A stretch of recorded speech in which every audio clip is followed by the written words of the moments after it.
Okay, I am ready to stitch my jacket back. And this part is going to be a little bit tricky because, of course, your jacket back is probably going to be much larger than your available throat space. I have about 22 inches of throat space, and my jacket piece is measuring almost 36 by 32. So I know that I'm going to have to break this, so breaking it apart and then stitching it together in two different sections. So I kind of wanted to show you how I plan to achieve this. And it doesn't matter if you plan on breaking your pattern in half lengthwise or by the width. It really depends on the patterns that you plan on using and your available throat space. I am going to stitch mine just like this. So I'm going to literally break my pattern in half from here and here. So let me show you how I've done that. Let me turn on F7 nodes here. And you can see where I actually connected it to begin with was like right in the middle. So that is where I'm going to break this pattern apart. I am going to delete my lettering because I don't need that. And now I am going to delete one side, just like that. Now, because I rotated this, I'm going to go ahead and rotate it back in the orientation that I need it to be, just like this. Now, let me put this over here. And I'm going to pick this up and put it right in my available space. So what I'm going to do is I'm going to go ahead and stitch this. Okay, so it has stitched the first part of this pattern, just this outline all the way around. I have a simple start and a simple end here. You can see my thread tails. And so what I'm going to do is I'm going to roll this forward, and then I'm going to use relocate. I'm going to select my pattern, and I am going to do relocate, shift alt to 2 points. I'm going to select the first pattern here, or the first point. Now, I'm going to zoom out, and I'm going to come over here, and I'm going to select the second point. Now, I know I already have my machine positioned at the first spot, so I'm going to click yes. And now I'm going to come back over here, and I'm going to move the head of the machine to the second point. There. And I'm going to say yes. Now, everything is right where it should be. Now I'm going to select this pattern piece, and I'm going to do mirror image, and I am going to select there and there. Now I have a perfect second half in exactly the spots where it needs to be. I am going to go ahead and stitch this, and then I will be ready to start filling my patterns. So now I'm going to let this stitch, and you can see that gave me a perfect start. I anticipate a perfect finish.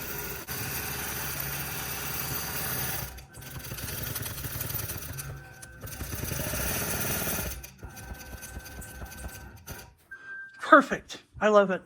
The complete outline of my jacket is stitched. Now I need to figure out how I'm going to quilt this. You can see both pieces of my backing right here. What I'm going to do is get my measuring tape, and I want to measure this area right here from the top and side of the shoulder to about here. Let's see what that measurement is. That says I'm about 18.13 inches. That's about perfect. So I think that my plan for stitching is going to be to stitch this center area here, and then I will go back and I will add in my sides with additional patterns. That way I'm able to quilt the largest section of this all at once, and then I can just go back and fill in the sides with a few additional patterns. For me, I think that's going to look best.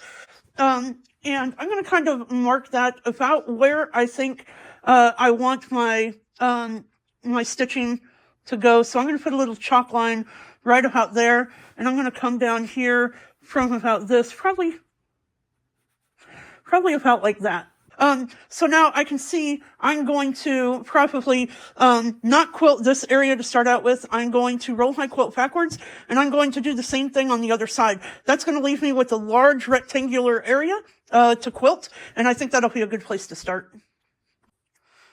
Okay, I'm back. I have advanced all of my fabric. I have 2 chalk lines marking the bottom of my available space approximately and the top of my available space. And now I'm going to go through and mark boundaries. I want to be able to mark exactly what I see here. You'll see I'm kind of clicking just a little bit right on the edge of that. I want to be on the outside of my line, not the inside. Now here, I'm going to mark across my chalk line. This is my partial boundary. Now, because I want to know what my actual available throat space is here, I'm going to do a simple square to show all available space. Now,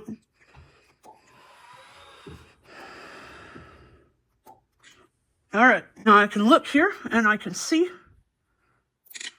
exactly what I have. This is my available space. Okay, so looking at my screen here, you can see the red outline represents my full pattern. And I have it toggled sewn. We've already stitched that.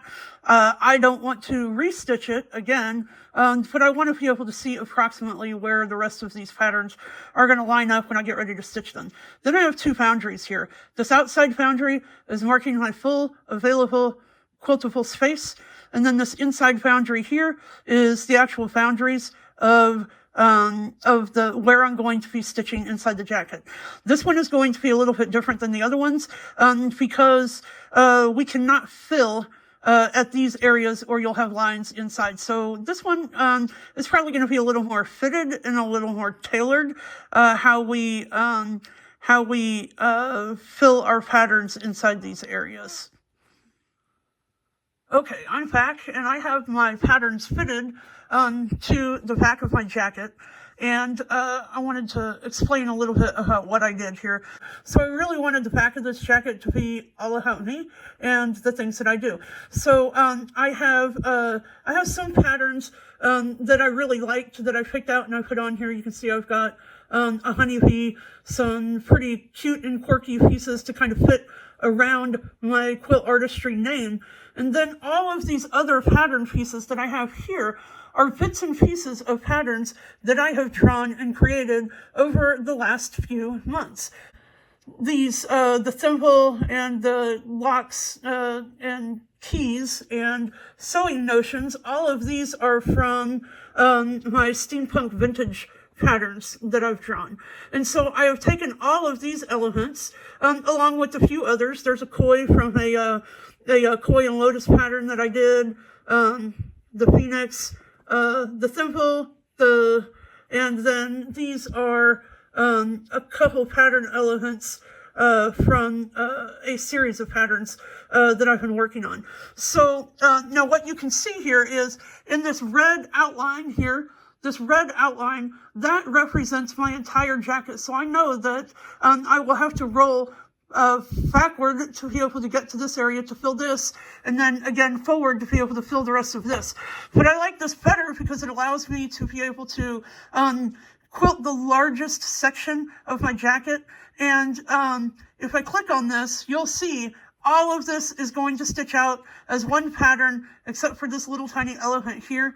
And I just added that one in because I had a little bit of space to fill.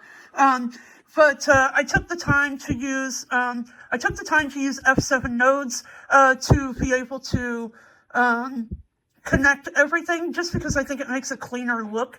So let me go ahead and get that stitching, and I'll be back. Okay, so my center quilt back has finished stitching, and I just wanted to show you guys what this looks like. I just thought I would tell you, really, when you're picking your elements to put in something like this, you know, for me, I wanted the dent stitching. I wanted the patterns very close together. It's kind of like a hide and seek in the stitches. It's like fitting these pattern pieces together like a puzzle. You have a little space to fill right here, and well, this little safety pin and a swirl fit just fine. Here I've got my dragonfly key. It fit perfectly right in this little niche. I had a spot here, so I just dropped in a couple crossed pins. Here I had a little space to fill that was just right. I put in the word faith and then love here. It just fit perfectly in the space.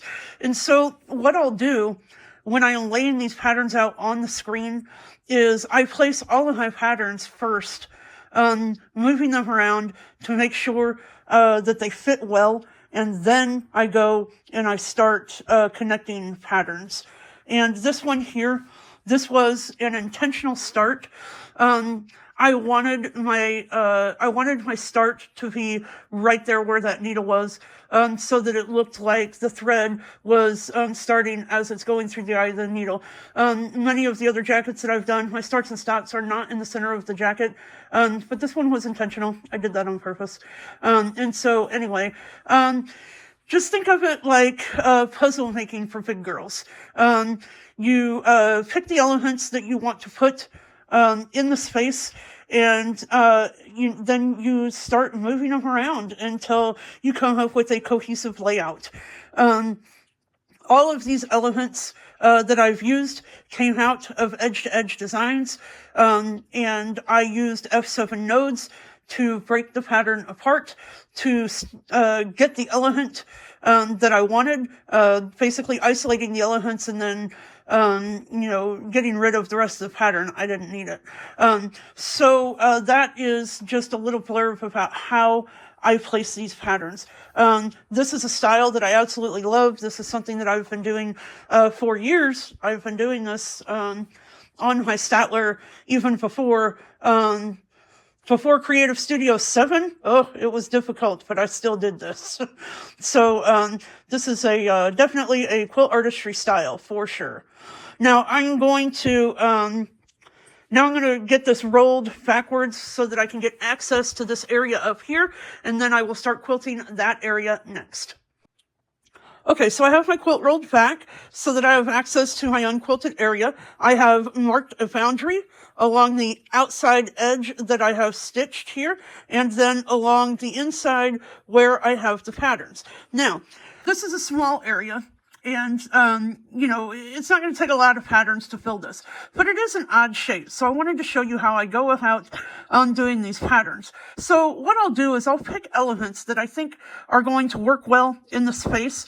And, sometimes it's just a little bit of moving them around and tweaking them to get them in just the right position so that they look good.